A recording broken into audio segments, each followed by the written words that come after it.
Hey everyone, MTast here, and I'm live streaming right now. I've got 14,000 Primo Gems on my free Wheelie account that we're using on the banner. So come by the stream, twitch.tv/mtashed. I'm streaming right now, links are down below, come by.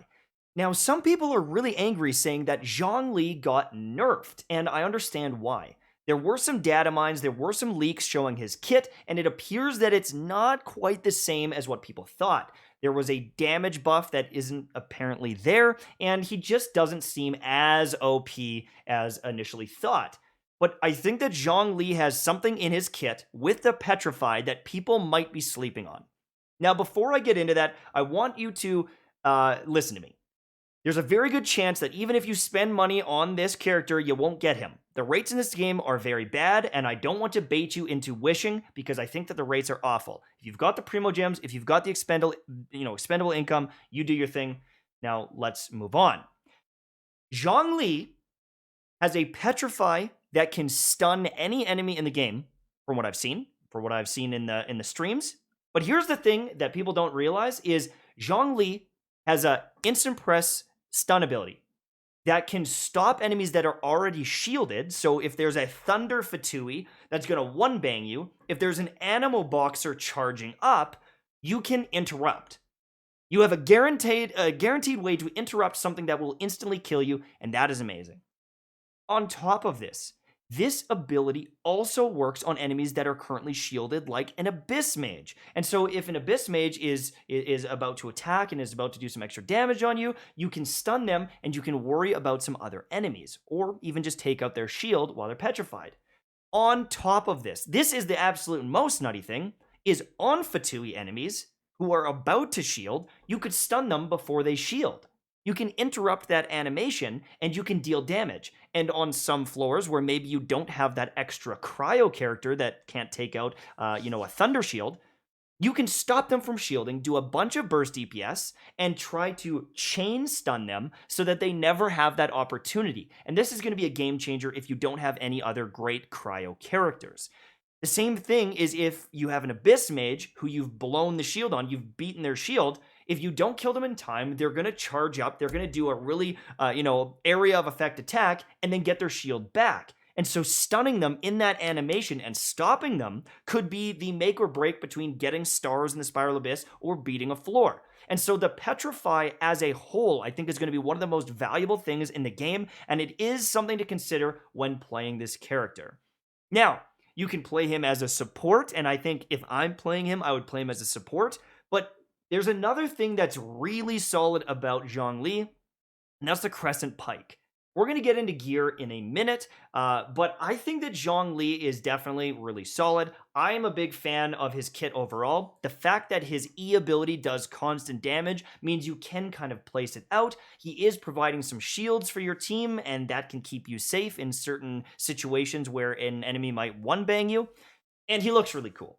So if you have the money, if you're really interested in Zhongli, I don't know if I'd be very scared about the nerfs because the Petrify is incredibly, incredibly good. I think it's going to be one of the best CC abilities there's ever been in the game. You can see that right there on the screen, and it gives you a lot of free time to do damage, to charge up abilities, to maybe put out a weaker character to apply an element of some sort. Because I know that not everyone has all their characters leveled, and so I've got like a Xingqiu that's level 40. I want to use his abilities, but I don't want to risk him dying. When everyone is petrified, I don't have to worry about that. So that's kind of what I wanted to say about Zhongli. Please test him out before you get him. Do all the test runs on the characters. Okay, so I want to start with Razer because he is one of the best 4-star characters in the game, especially if you're looking for a DPS. If you don't have a lot of money to spend in this game, getting Razer is a godsend because he's super greedy in the sense that you can leave him on the field pretty much the entire time. And so if you funnel all of your resources and artifacts into Razer, he can just pretty much chain his ultimate ability. He can be in there getting bonus attack speed, having crazy damage. And because he's got the electro damage and physical, he's really, really good. If you look at end late game, there are some, people that say that melt and vaporize and things like that are going to be better overall damage. And I agree with that. But Razer is still consistently amazing. And if you do get a bunch of constellations, he gets nuts. His first two are just flat out beautiful if you're looking for extra damage. His fourth one is amazing, and his sixth one is great. But even just getting more, talent levels with these is good. So if you can get a Razer stacked out, you're going to be really happy.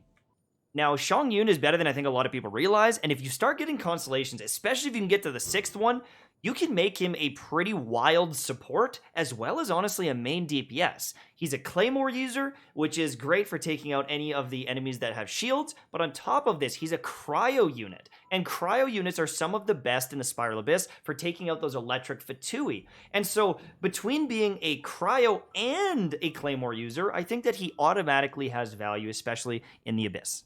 Now, if you want Chongyun, I think he's a pretty good character, but he's not for everyone. He is more like ability-based, it feels like. You're kind of spamming your abilities, and if you want to use something like the Sacrificial Greatsword and really spam those abilities, that's cool.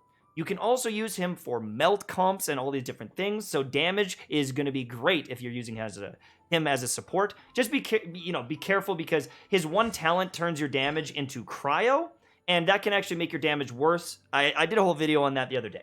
Now, as for Xinyan, she does seem like a support, but with some of her constellations, I think you could make her a main DPS and she'd be really good.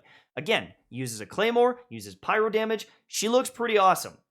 Now, before you wish on this banner, once again, do the test runs and try the characters, because maybe they feel like garbage to you, okay? I don't want to bait anyone in, but I'm wishing on the banner. I'm really excited. I can't wait. Now, twitch.tv/mtest. I'm streaming right now. If you're going for Zhongli, and you're like me, I never fight the Geo Hypostasis. I don't use a lot of Geo characters, okay? And so, you better start farming this to get the materials that you need. Also, if you're looking for a little artifact, I got something for that too. So if you're using Zhongli and you're going to support, the Archaic Petra is pretty sweet because you can get additional Geo damage, right? And you can also, when crystallizing, buff teammates of that element. This one can be a little bit janky, and I don't know if I love it, but the Archaic Petra is a solid option for any Geo character, but this one here is really interesting if you wanted to go a main DPS.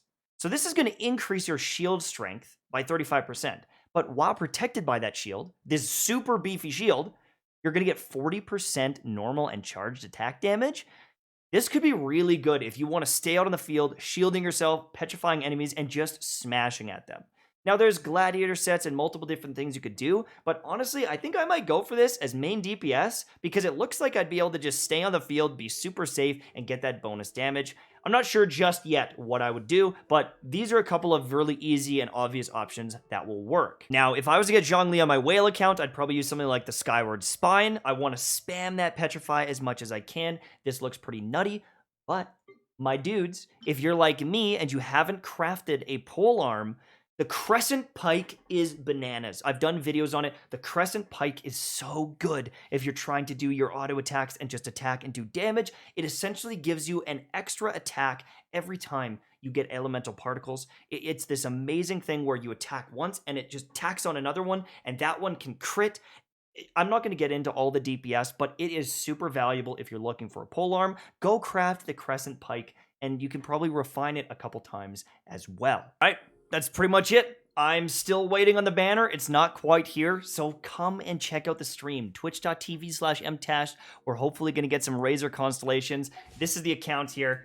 We're using Razer as one of our mains. I don't have Chongyun. I don't have Xinyan, and I hope that I get both of them as well. If I can get some constellations on Razer, it's going to be amazing. I cannot wait. That's pretty much it for me. Thank you so much for watching. Come by the stream. Links are down below. And I'll see you soon, my friends. Bye-bye.